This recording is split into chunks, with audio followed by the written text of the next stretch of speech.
Saludos cordiales. Vamos a dar inicio a nuestro segundo encuentro en la unidad curricular Laboratorio de Tributación a los fines de tratar el contenido referido al módulo 2. En este sentido, es importante que nosotros comencemos por recordar un poco cuáles son los principios constitucionales del sistema tributario venezolano a los fines de tratar entonces esas generalidades de los tributos nacionales. De modo que encontramos así que en primer lugar dentro de esos principios constitucionales tenemos el principio de la progresividad, lo que quiere decir que el sistema tributario debe velar por la justa distribución de las cargas públicas según la capacidad económica del contribuyente. Este principio lo encontramos establecido en el artículo 316 de la Constitución de la República Bolivariana de Venezuela. Asimismo, encontramos el principio de la generalidad, el cual se refiere a que toda persona tiene el deber de coadyuvar a los gastos públicos mediante el pago de impuestos, tasas y contribuciones según lo establezca la ley. Y este principio lo encontramos establecido en el artículo 133 de la Constitución de la República Bolivariana de Venezuela. Asimismo, nos encontramos dentro de estos principios constitucionales del sistema tributario venezolano el principio de la legalidad, el cual pues, nos establece desde el todo punto de partida que no podrá cobrarse impuesto, tasa ni contribución alguna que no estén establecidos en la ley, ni concederse exenciones y rebajas ni otras formas de incentivos fiscales, sino en los casos previstos por las leyes. De modo que este principio de legalidad se encuentra igualmente establecido en el artículo 317 de la Constitución de la República Bolivariana de Venezuela. Así pues, estos principios constituyen la base, el fundamento de aplicación dentro del sistema tributario venezolano, establecidos todos en la Constitución de la República Bolivariana de Venezuela y fundamentalmente caracterizados por el principio de progresividad, generalidad y legalidad. Recordamos nosotros que habíamos definido en nuestro encuentro anterior los tributos y su clasificación, encontrándonos que los tributos son las prestaciones exigidas en dinero por el Estado en ejercicio de su poder de imperio, en virtud de una ley y para cubrir los gastos que le demanda el cumplimiento de sus fines. Y que la clasificación de estos tributos sería en impuestos, tasas y contribuciones especiales que bien vimos que son términos diferentes, de características diferentes, de aplicaciones y objetos diferentes, ¿bien? Y que en nuestro contenido y en la aplicación laboral y en la práctica debemos conocer para poder entonces clasificar, identificar cuando nosotros nos referimos a un impuesto, cuando nos referimos a una tasa y cuando nos referimos a una contribución. Para comenzar entonces así esta segunda unidad que se refiere a las generalidades de los tributos nacionales, entonces tenemos que comenzar por saber que en nuestro país, pues el sistema tributario nacional comprende diferentes impuestos. Impuestos que pueden ser nacionales, estatales, municipales, pero que desde el punto de vista de laboratorio de tributación de nuestra unidad curricular, vamos a tratar el día de hoy desde el punto de vista de los tributos nacionales. Los tributos nacionales, como bien sabemos, son recaudados a través de la Administración Tributaria Nacional, cuyo ente está representado por el Servicio Nacional Integrado de Administración Aduanera y Tributaria, CENIAT, el cual se encarga de la recaudación de todos los tributos nacionales, recordando así que esta administración tributaria comprende dos ramas, una rama de tributos nacionales y una rama de tributos aduaneros, ¿bien? Dentro de los cuales, dentro de los tributos nacionales, nosotros nos vamos a encontrar, por ejemplo, los impuestos más emblemáticos como el impuesto sobre la renta, el impuesto al valor agregado, el impuesto sobre alcohol y especies alcohólicas, el impuesto sobre sucesiones, donaciones y demás ramos conexos, y otros impuestos que vamos a estar tratando durante este encuentro. Y que desde el punto de vista aduanero, pues se refiere a los impuestos de importación y exportación. De modo que en estos impuestos nacionales recaudados por el CENIA, iniciaremos nosotros entonces por tratar estas generalidades de estos impuestos para el impuesto sobre la renta. Recordamos entonces que el impuesto sobre la renta se clasifica dentro de los impuestos directos, ¿bien? Que es un impuesto personal y directo que grava el enriquecimiento neto anual obtenido por las personas, bien sean naturales o jurídicas, en razón de sus actividades económicas. De modo que recordamos que estos ingresos deben ser anuales, netos y disponibles, y que este impuesto sobre la renta pues va a estar configurado para que su hecho imponible, es decir, cuando se tipifica el nacimiento de esa obligación tributaria, pues va a estar establecido con la obtención de los ingresos por parte de una persona natural o de una persona jurídica. Es decir, el enriquecimiento va a ser la base sobre la cual vamos a tributar para el impuesto sobre la renta. Recordamos que el impuesto sobre la renta, que vamos a ver en nuestro próximo módulo a detalle, cuáles son sus elementos técnicos, como los sujetos pasivos, la base imponible, cuáles son las alícuotas aplicables, cuáles son sus tarifas, qué tipo de rebajas posee, cuál es el plazo para presentar la declaración, entre otros aspectos que vamos a estudiar dentro del módulo 3. Hoy lo mencionamos como parte de estos tributos, de estos impuestos que son recaudados por el CENIAC, y donde el impuesto directo por excelencia está constituido por el impuesto sobre la renta. Asimismo, nos encontramos nosotros con el impuesto al valor agregado. Y aquí entonces este impuesto al valor agregado constituye el impuesto indirecto que se grava en nuestro país. El impuesto al valor agregado, pues es aquel que grava la enajenación de los bienes muebles y la prestación de servicios efectuados en el país, así como la importación de algunos bienes. Por lo tanto, en este impuesto, recordamos que como es un impuesto indirecto, debe ser pagado por todos los ciudadanos que adquieren un bien o que reciben un servicio. Recordemos que el impuesto al valor agregado, como su nombre lo dice, grava el consumo, bien, entonces grava esa adquisición de un bien o la recepción de un servicio que se encuentra grabado por esta norma. De modo que debe ser pagado por todos los ciudadanos al momento de adquirir algún producto o recibir un servicio, que también en nuestros siguientes módulos vamos a tratar a fondo todos sus aspectos, tales como cuál es su hecho imponible, cuál es la base imponible, cuáles son los sujetos pasivos obligados, cuáles son las alícuotas aplicables, cuáles son sus exenciones, sus exoneraciones, y entre otros elementos que van a configurar desde ese nacimiento de la obligación tributaria como hecho imponible, pasando por todos estos aspectos hasta llegar a cuáles son los elementos que van a conformar, por ejemplo, una declaración del impuesto al valor agregado. Igualmente, nos encontramos nosotros con un impuesto que es bastante importante dentro de estos tributos nacionales, como lo es el impuesto sobre sucesiones, donaciones y demás ramos conexos.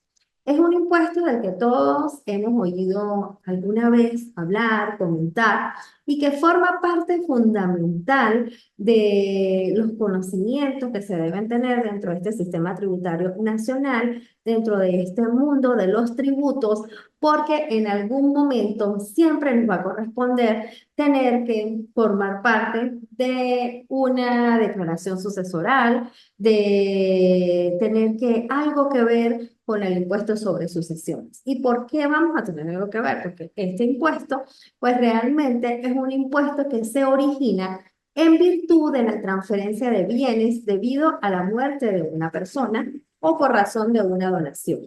Es decir, se define como la transmisión de todos los derechos activos y pasivos del causante a la persona de su heredero. ¿Quién es el causante?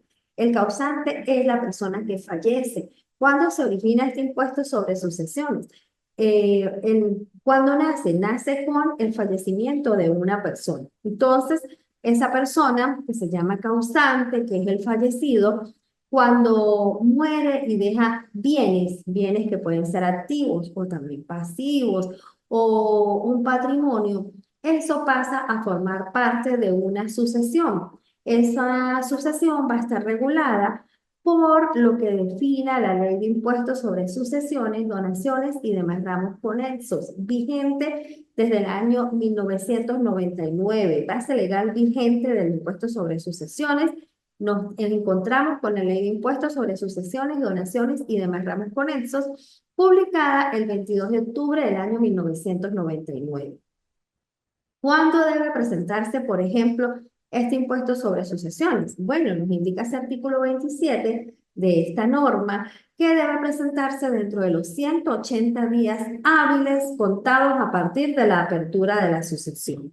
Por lo tanto, este impuesto sobre sucesiones se constituye en una declaración más que se origina con el fallecimiento de una persona que debe presentarse a los 180 días hábiles luego del fallecimiento, que incluye los activos de esa persona, activos bien sea bienes muebles, bienes inmuebles, pasivos, igualmente si tenía deudas, los honorarios que se pagan, por ejemplo, al abogado o al contador por la elaboración de la declaración y todo aquello que forme parte de ese patrimonio que va a transmitirse la propiedad mediante la declaración sucesoral a sus diferentes herederos.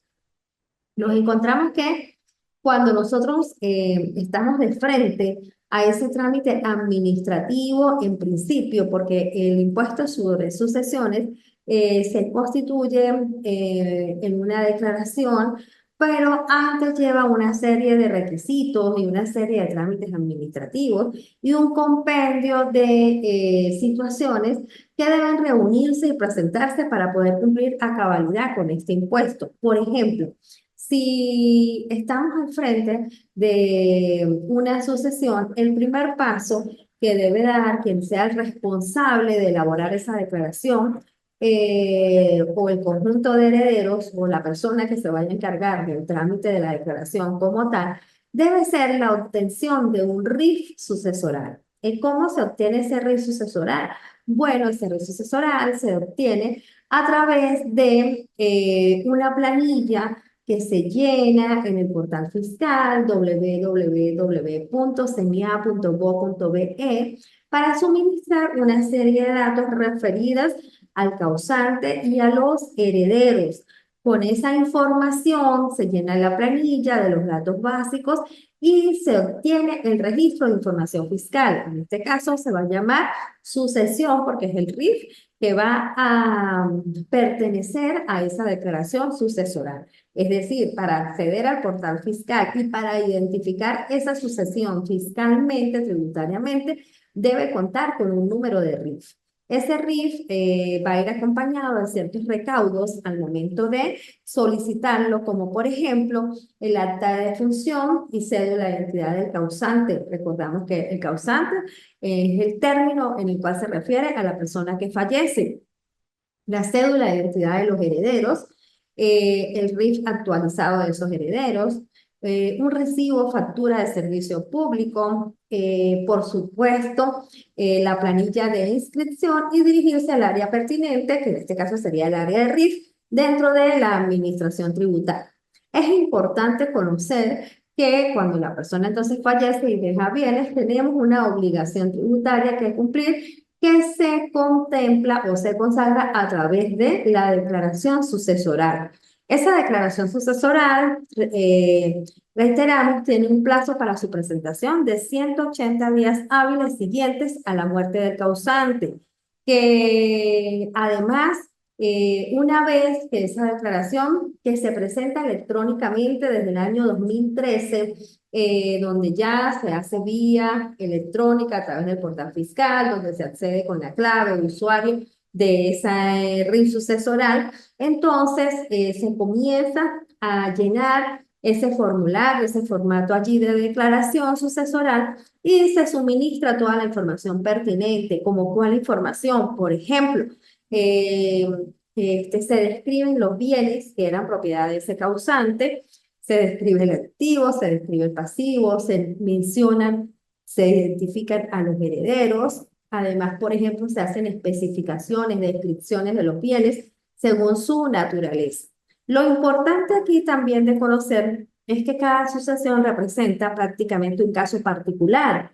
Por ejemplo, o en razón de eso, podemos acá nombrar una serie de recaudos que son de manera general. pero es importante tener claro que dependiendo de cuál sea el patrimonio a declarar, de cuáles sean los activos, de cuáles sean los pasivos, de cuáles sean por ejemplo, los estados de esos parentescos, serán diferentes los requisitos particulares que deban presentarse junto con esa declaración sucesoral. Generalmente, ¿qué vamos a encontrar? El RIS sucesoral, el formulario emitido a través del CENIAC, que se llama Forma 32, en el caso del impuesto sobre sucesiones, el acta de defunción y cédula de identidad del causante, si el acta de matrimonio, cédula de identidad del cónyuge, en caso de corresponder, el documento de propiedad de los bienes inmuebles. Esos documentos de propiedad deben estar registrados, deben hacer mención de, por ejemplo, la ubicación exacta, los linderos, las extensiones de esos bienes inmuebles, entre otros aspectos. Igualmente, los documentos de propiedad de todos los bienes muebles, como por ejemplo documentos de propiedad de vehículos. Bien, entonces lo importante es acá nombrar de que dentro de este sistema tributario nacional encontramos el impuesto sobre sucesiones, donaciones y demás ramos conexos, el cual tiene su norma vigente desde el año 1999 y que a la hora o al momento de ejercerse como tal esa declaración, debemos acompañarla de una serie de recaudos según se corresponda con los datos que van a utilizarse para esa declaración sucesoral. Igualmente, nos encontramos nosotros con ciertos tipos de impuestos que también son parte del sistema tributario nacional, que son recaudados por la Administración Tributaria Nacional, el CENIAC, pero que son un poco más técnicos, más aplicados al campo de ejecución como tal. Por ejemplo, como es en el caso del impuesto a las actividades de envite o azar. Hay un impuesto que trata estas actividades de juegos de envite o azar que grava las actividades de explotación, operación u organización en general de juegos de envite y azar, tales como loterías, casinos, máquinas traganíqueles, espectáculos hípicos, entre otros. Bien. También nos encontramos con el impuesto sobre cigarrillos y manufacturas de tabacos. Entonces, aquellas personas que producen, por ejemplo, tabacos, están sujetos a una serie de pagos de impuestos particulares a esa actividad que normalmente suelen ser un poco altos en función que también se trata de sustancias que pudieran llegar a ser nocivas para la salud y entonces aquí se trata de motivar un poco que lleven todas esas especificaciones claras en cuanto a sus aplicaciones. Por ejemplo, en el caso de impuestos sobre cigarrillos y manufacturas de tabaco, esa producción y esa liquidación paga un impuesto adicional en función de la actividad como tal. Y entonces, este impuesto sobre cigarrillos y manufacturas de tabaco grava la producción nacional o importada de cigarrillos, tabaco y picadura para fumar, destinados al consumo en el país. Si nosotros nos encontramos frente a una entidad económica que, por ejemplo, se dedica a la producción de cigarrillos, a la producción de tabaco, y somos los responsables de la parte tributaria, somos los contadores públicos, somos los asesores tributarios, debemos saber y conocer la existencia de todas estas normas, bien, manejarlas. Ahí ya en el caso pertinente, si esa es la actividad de esa entidad, pues tendremos que manejar a fondo como tal cuáles son sus obligaciones tributarias de acuerdo a la actividad que esté realizando. También tenemos el impuesto sobre alcohol y especies alcohólicas. El impuesto sobre alcohol y especies alcohólicas es aquel impuesto a la producción e importación que grava el alcohol etílico y las especies alcohólicas nacionales o importadas destinadas al consumo en el país. Aquí es importante acotar que a partir del año 2005, esa competencia en lo que se refiere a los permisos o las llamadas licencias, esa competencia se delegó a las alcaldías de cada municipio y la Administración Tributaria Nacional, llámese CENIA, se encarga solo de la verificación de los deberes formales. En este sentido, entonces, es importante recordar que se transfiere ese control de expendio de bebidas alcohólicas a las alcaldías en el año 2005 y las alcaldías son las encargadas de la autorización, renovación de los expendios de bebidas alcohólicas. Y entonces el CENIAR verifica el cumplimiento de los deberes formales para la producción nacional de bebidas alcohólicas y para la importación. También existen trámites administrativos relacionados con esta producción, con esta actividad de los impuestos sobre alcohol y especies alcohólicas, como por ejemplo el sellado de libros que se cumple ante la Administración Tributaria Nacional y que también, en caso que lo consagre la alcaldía de cada municipio, también ellos realizan el sellado de libros, de licores. También están las llamadas, el sellado de las facturas guías que se presentan y se autorizan también por parte de la Administración Tributaria Nacional. Entonces aquí, nuevamente, si nosotros, contadores públicos, responsables de áreas tributarias, asesores tributarios, nos encontramos corresponsables o realizando una actividad que se refiera al impuesto sobre alcohol y especies alcohólicas, debemos manejar la norma que se refiere a esta actividad específica. Luego existen otros impuestos que también son relativamente novedosos, que han sido tratados de manera un poco particular, diferente en lo que se refiere a sus sujetos pasivos y que hemos escuchado últimamente comentar bastante, que han sido significativos desde el punto de vista de la recaudación, desde el punto de vista de las obligaciones tributarias también.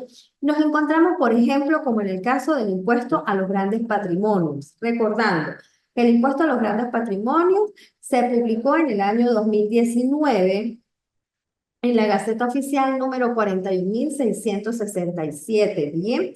Luego tuvo una corrección por error material y se publicó nuevamente en la fecha del 16 de agosto del 2019. Pero ¿de qué trata el impuesto a los grandes patrimonios? Bueno, el artículo 1 de esta norma nos define que se crea un impuesto que grava el patrimonio neto de las personas naturales y jurídicas calificadas como sujetos pasivos especiales por la Administración Tributaria Nacional, cuyo patrimonio tenga un valor igual o superior a 150 millones de unidades tributarias. Lo que quiere decir, en principio, que es un impuesto aplicable solo para las personas naturales o jurídicas que han sido calificadas por la Administración Tributaria como sujetos pasivos especiales. ¿Y quiénes son los sujetos pasivos especiales? Bueno, si hacemos un pequeño recorrido por esa calificación de sujeto pasivo especial o llamado contribuyente especial, recordamos que es una calificación que realiza la Administración Tributaria Nacional a cierta categoría de contribuyentes en función de sus ingresos, ¿bien? Que se miden actualmente en función de la moneda de mayor valor publicada por el Banco Central de Venezuela y que si el contribuyente reúne esa cantidad de ingresos, la administración tributaria puede calificarlo como sujeto pasivo especial. Bien, y esa calificación de sujeto pasivo especial va a conllevar o trae consigo el cumplimiento de algunos deberes formales, como su nombre también lo indica, particulares, especiales. Por ejemplo, los sujetos pasivos especiales, para las fechas de vencimiento de sus obligaciones tributarias, se rige por un calendario especial, por un calendario que se publica cada año a finales de año en una gaceta oficial y que se maneja de acuerdo al último dígito del RIF para ver cuándo es el cumplimiento de sus obligaciones tributarias en todos los impuestos. Bien, además también adquiere una característica importante desde que ocurre la calificación de sujeto pasivo especial, que consiste en que se convierte en agente de retención de impuesto al valor agregado. Bien, eso significa que un sujeto pasivo especial ya por allí tiene ciertos deberes formales adicionales, así como también, por ejemplo, presentar el pago de sus obligaciones tributarias en las instituciones financieras o bancarias que le son indicadas en su calificación de sujeto pasivo especial. Entonces, este sujeto pasivo especial tiene ciertos deberes formales adicionales que incluye el impuesto a los grandes patrimonios, publicado desde el año 2019 y que está dirigido a todas las personas naturales o jurídicas calificadas como especiales, cuyo patrimonio tenga un valor igual o superior a 150 millones de unidades tributarias. Recordamos que actualmente el valor de la unidad tributaria para el día de hoy, 1 de julio, sigue siendo de bolívares 9. Bien, ¿cuál es el periodo de imposición de este impuesto a los grandes patrimonios? El impuesto se causará anualmente sobre el valor del patrimonio neto al 30 de septiembre de cada año. Eso significa que al 30 de septiembre de cada año, eh, el responsable del área tributaria de ese sujeto pasivo especial ya debe estar entonces haciendo la fotografía, vamos a decir, cuál es el escenario, cuál es el panorama, cuáles son esos papeles de trabajo, con toda esa información que debe mostrarme al 30 de septiembre de cada año para poder entonces cumplir oportunamente con la presentación de esta declaración. Bien. Ajá. ¿Dónde vamos? Nos encontramos también otros impuestos, como por ejemplo el caso del impuesto a las grandes transacciones financieras, que también se refiere a los sujetos pasivos especiales como agentes de percepción de este impuesto y que se origina en principio en un 3% por los pagos en divisas. Bien. Eh, Estos son los impuestos desde el punto de vista de la Administración Tributaria Nacional, ¿bien? Dentro de los cuales nosotros nos vamos a encontrar en nuestro ambiente tributario, en nuestra actividad práctica, profesional, académica, las legislaciones a los cuales se refieren cada uno de estos impuestos y que dependiendo de la actividad económica que realice una entidad va a estar sujeto al cumplimiento de cada uno de ellos. ¿Dónde se van a pagar estos impuestos? Bueno, se pagan en las instituciones bancarias que tienen convenio con la Administración Tributaria Nacional, es decir, con el CENIA, que hoy día es la banca pública y la banca privada, con la finalidad de facilitarles a los contribuyentes la presentación de sus declaraciones y la recepción de sus respectivos pagos. Este pago, recordemos que puede hacerse en forma manual ante una taquilla de esa institución financiera, bancaria, o electrónico vía web para los llamados pagos en línea. Una vez que el dinero ingresa en los bancos, estos deben depositarlos en las cuentas que posee el Estado, es decir, al Tesoro Nacional. El Tesoro Nacional es el ente que se encarga de manejar los fondos de la nación y con los cuales o con base a este Tesoro Nacional se elabora el presupuesto que es aprobado posteriormente por una Asamblea Nacional. De modo que con esto nosotros hemos hecho entonces el recorrido de ese sistema tributario nacional en lo que se refiere a cuáles son los impuestos nacionales administrados por el Servicio Nacional Integrado de Administración Aduanera y Tributaria (CENIAM) como facultad que le otorga el Código Orgánico Tributario desde el punto de vista de la recaudación, de la verificación, de la fiscalización y además desde el punto de vista de la divulgación tributaria como orientación para los contribuyentes. Nos encontramos entonces en su gran mayoría, en su gran parte, con estos aspectos de los impuestos que hemos acabado de mencionar. Bueno, con esto entonces hemos hecho ese recorrido por esas generalidades de los tributos nacionales.